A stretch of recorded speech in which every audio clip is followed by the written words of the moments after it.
तो क्या हाल है यार आप सभी के। तो आज हम इन चूतियों के बारे में बात करेंगे जो कहते हैं कि हम आपके 2 मिनट में 50 सब्सक्राइबर बढ़ा देंगे या 1 घंटे में 1000 सब्सक्राइबर बढ़ा देंगे।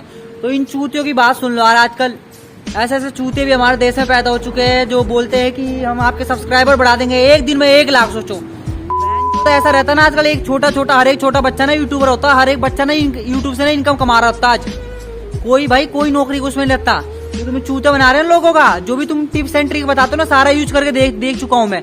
कुछ नहीं होता। जो व्यूज पहले आते थे ना अच्छे खासे तुम्हारे टिप्स एंड ट्रिक करने पे ना, वो भी नहीं आते। जो चूतिया बनाना लोगों को चूतिया बना के ना सब्सक्राइबर बढ़ाने बंद करो भाई, ये बढ़ाना। तो यार इन चूतियों की बात तुम मत मानो, मैं तो यही कहूंगा। और ये हमारे बबलू ब्लॉग, आदित्य ब्लॉग, इन सब्सक्राइबर मुझे नहीं पता क्यों बढ़ रहा है। इनकी वीडियो में ऐसा कुछ खास देखा नहीं मैंने। बस बिना मेहनत के कहते हैं ना, बिना मेहनत का फल मिल गया, वही है इनका। तो भाई इनकी वीडियो में है क्या, कमेंट में बताओ यार मुझे भी। ऐसे जो तुम सपोर्ट कर रहे हैं ना जिन्हें, क्या इनकी वीडियो में कुछ नहीं यार। और एक हमारा जो देवराज भाई है, उसकी वीडियो भाई सपोर्ट करो यार, फुल सपोर्ट करो उसे।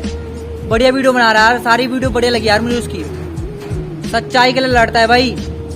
फुल सपोर्ट करो यार देवराज भाई को। और अपने छोटे भाई को अगर वीडियो सही लगी हो तो छोटे भाई को भी सपोर्ट करो यार दिल से।